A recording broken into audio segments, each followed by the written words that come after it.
It smells weird. That's not a good sign. Hard work. Good morning, everybody. You're listening to the Warm Up Podcast. I'm your goofy host, Lou Michael. We are heading to the gymnasium for a chest workout today, and it's the weekly check-in, you know? It's Tuesday morning for me, Wednesday morning for you guys and gals, and anything in between, and we're just all working on ourselves, you know? Warming up, maybe for the gym, maybe just warming up for life. If you're a first-time viewer, we're driving, in the car on the way. I'm gonna ramble. Maybe we riff. Maybe we have some fitness talk. Probably not. This is a fitness podcast, but we've yet to really get into it. Anyways, starting with tradition, first thing we like to do is we're addicted to caffeine, so we're gonna go to the gym and slug down a pre-workout on the way there. And this week I got Fit Aid. Going back to Fit Aid.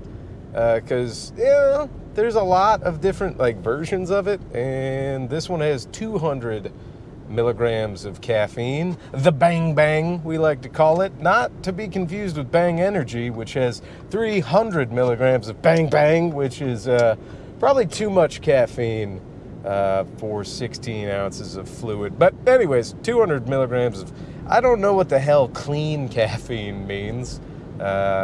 I think it's just a marketing gimmick, and we seem to live in a time where you can kind of lie all the time in marketing or politics or life, or, gaslighting's the norm, and I'm not chill with it.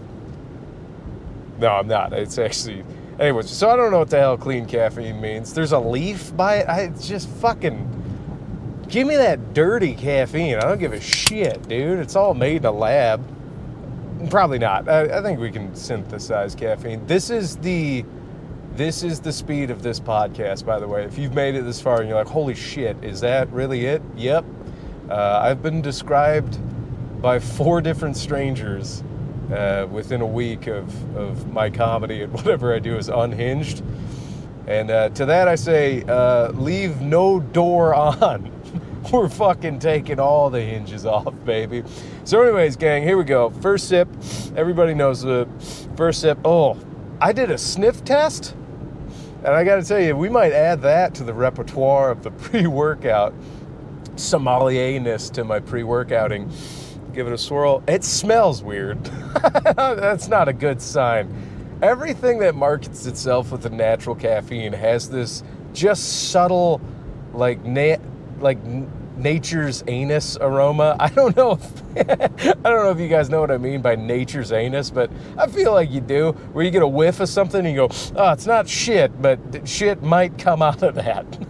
That's the smell I'm getting from this. So we're making ourselves laugh early today. It's been a week already, let me tell you. All right, so first sip, here we go.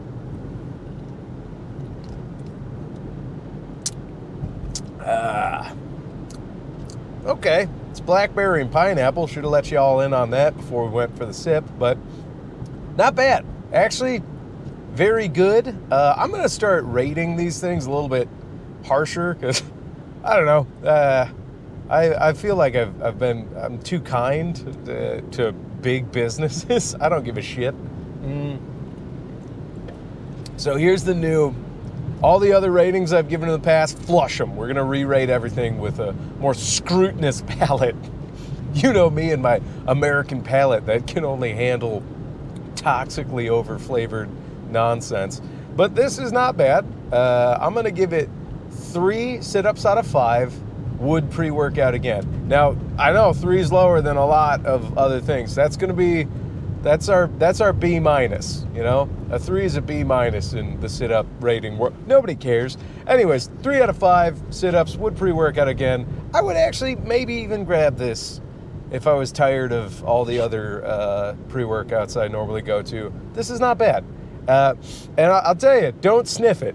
Because the smell, you're going to be like, nah, I would not put that in my mouth. No thanks, I'm good, I'll pass. But the sip, well, that one with all the sniffing before wasn't as great, but you get it. Don't sniff your energy drinks, and I think you'll be all right, kids. So, all right, chest day, best day, we're on our way there. I got to tell you, everybody, I don't know if it's a New Year's resolution or just a resolution in general to lose weight again. And I'm coming to terms with, I don't know if it's a food addiction, but I definitely have had an unhealthy relationship with food for a long time. And probably exercise, you know? Not to overshare with y'all, but fuck, man, look to your left, look to your right. Both those people are having a fucking rough go of it right now. So with that in mind, try and be kind to strangers as best you can. Unless they're being a dickhead, then put your proverbial dukes up and defend yourself. But, so I don't know, I've been food prepping again. Not weighing out every gram or ounce of shit, but, you know, using measuring cups, portion control, you know, using my Fitbit. And the problem is, like, I'm fine. I've been maintaining all right, but I just really want to lose some weight to get some fucking lbs off the knee pressure, because I can feel the difference. I'm at like 220 right now, and I want to get back under 200 just because I remember just significantly, you just feel lighter, you know, you're a little bit more agile. There's not as much just compression going on your legs all day, but then also just your back.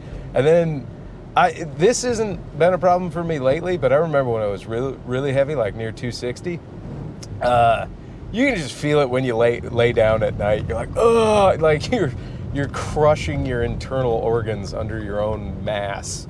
And, you know, that's for me and my build. I know everybody's got their own bodies, and, you know, if it doesn't hurt, cool.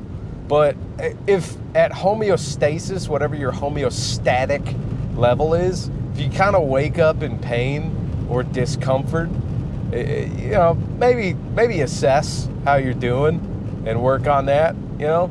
And I don't like that getting in shape has been,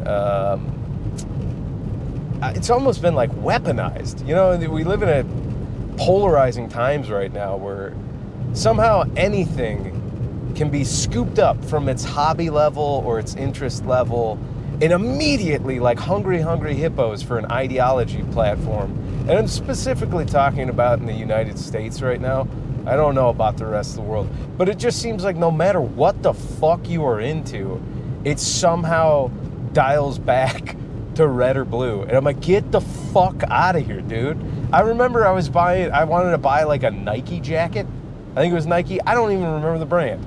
I think it was Nike. And at the time, a good friend of mine, also happens to be a police officer, was like, don't buy Nike. They're against cops. I'm like, I fucking what? They're a giant company. They're not for anybody except themselves getting that fucking bank, baby.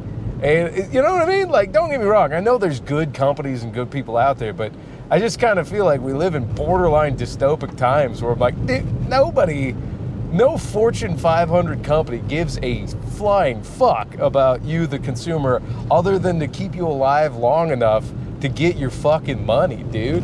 It's all about that cheddar.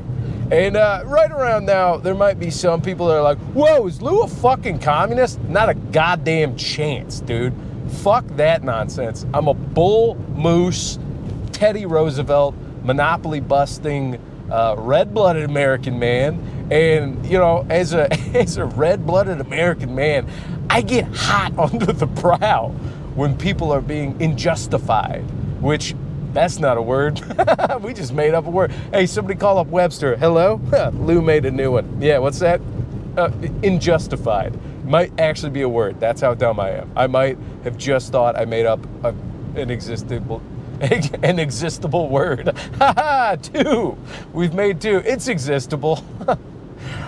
Gang, I gotta tell you, there's some bigger issues on my mind this morning besides working out and stand-up comedy. I'm not gonna go into it because a man ought to have some troubles of his own he works on. But let's just say my brain, my communicatory brain feels a lot like Charlie Day from It's Always Sunny in Philadelphia right now, which is to say, I'm making up a lot of fucking words and my speech pattern is very much a yarn wall of, are we allowed to do that? And I'm also navigating a four-way intersection right now where I'm like, whose turn is it to turn? You know, you get one of those where you're like, everybody's Spider-Man pointing. We're making good time. We fucking caught all the green lights today. Roads aren't bad, even though it fucking snowed all night. Hey, I think today's turning around, gang. I think we can have a good day today, if you choose to. Also, I will say this: cutting weight. I don't care what you call it. A couple weeks into it, it's fucking planned starvation, and it'll make you grumpy. So if anybody's actively cutting weight, or somebody's on a weight loss journey and they seem a little snippy, give them maybe 2 more extra passes on something before you're fucking on one. Because if they're actively starving themselves, it's a very uncomfortable thing. I've done it a couple times in my life right now. Not even for like competitive reasons, so to speak, for like bodybuilding or anything. I've done it for jiu-jitsu in the past to make weight. But just if you're on a path to get to a healthier weight for yourself, and you gotta diet down to it, which dieting meaning eating less food, your planned starvation, it'll make you moody. All right, we're moving on. Some stand-up comedy stuff. I was thinking about this because I have a little bit of writer's block right now, which in the past used to bum me out because just be like, I'll never be inspired again. And now just ebbs and flows of creativity. I understand that you just got to press on sometimes. So I was thinking about writing jokes and jokes I want to write. And lately people have been calling me, again, unhinged, which is fair because I have kind of just been letting my brain riff where it wants to on stage, which, God, that feels good to do, just having fun on stage. But it doesn't lead to jokes that are evergreen, if that's, a term to use. And I think a lot of stand-up comedy, it's hard to write any joke that is relevant for longer than a few years. And if you get a joke that's relevant for a decade or more, that's incredible. And then if you actually write a timeless joke, that's beautiful. But, I don't think it has to be the goal for every joke.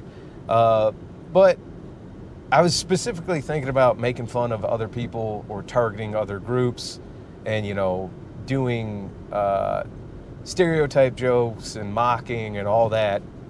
And I thought about this for my own comedic ethos. I don't mind making fun of myself. I make fun of myself a lot on stage, maybe even too much, or to the point where it's not authentic. Like, I don't know. I want to make fun of myself in a meaningful way, an authentic way, because I think that's a good humanizing way. And the few times I've really successfully done it, if you can do proper self-deprecation that is authentic and real and not like too pandery or anything like that, I think the crowd, if they're with it, you get that immediate connection, and I think that's beautiful. Every book I've read on doing stand-up and anecdotally on stage and talking to professional comedians and even comedians at my level and some of the newer comics, it's like tried and true self-deprecation out the gate. It's almost like you're in a ravaged cage of zoo animals, and the chimpanzee sees it all and goes, oh my God, they're crazy. And he puts out his hand and puts his head down. He's like, please don't hurt me. I'm giving you my hand. That feels like a good self-deprecation joke, at least to me. So, but I've been thinking about that. I don't mind making fun of myself, and then I don't mind making fun of broad topics or people that I'm not directly connected to, as long as it's not legitimately insulting to them.